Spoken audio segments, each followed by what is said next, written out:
ഇത് പിടിക്കാറുണ്ട്. ഏറ്റവും കൂടുതൽ കറിവേപ്പ് വളരുന്നത് അതിൻ്റെ വേരിൽ നിന്നാണ്. അപ്പോൾ കറിവേപ്പ് തൈ പൊട്ടിച്ചെടുക്കുന്ന സമയത്ത് വേര് പോകാതെ ശ്രദ്ധിക്കണം. അപ്പോൾ ആ തരത്തിലൊന്ന് നട്ടു. അടുത്തതായിട്ട് കറിവേപ്പ് നടുമ്പോൾ നമ്മൾ ശ്രദ്ധിക്കേണ്ട കാര്യം എന്ന് പറഞ്ഞാൽ ഒരുപാട് വളങ്ങൾ അതിൻ്റെ മൂട്ടിൽ വാരി ഇട്ട് കൊടുക്കരുത്.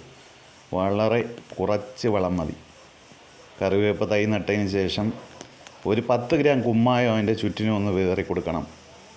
അതിനുശേഷം ഒരു 15 ദിവസം കഴിഞ്ഞ് ചാണകപ്പൊടിയോ കോഴിക്കാഷ്ടമോ അല്പം വീതമേ കറിവേപ്പ് ചെടിക്ക് കൊടുക്കാവൂ. വേപ്പെണ്ണ നേർപ്പിച്ച് അടിച്ചു കൊടുക്കുകയാണെങ്കിൽ ഇലയ്ക്ക് വരുന്ന രോഗങ്ങളെല്ലാം തന്നെ നമുക്ക് മാറ്റിയെടുക്കാൻ സാധിക്കും. കഞ്ഞിവെള്ളം നന്നായി നേർപ്പിച്ച് സ്പ്രേ ചെയ്യുന്നത് കറിവേപ്പിൻ്റെ വളർച്ചയ്ക്ക് വളരെ പ്രധാനപ്പെട്ട ഒരു കാര്യമാണ്. അപ്പോൾ ഇതൊക്കെ ശ്രദ്ധിക്കുകയാണെങ്കിൽ ഇതുപോലെയുണ്ട കാട് പോലെ ആർക്ക് വേണമെങ്കിലും കറിവേപ്പ് വളർത്തിയെടുക്കാൻ സാധിക്കും.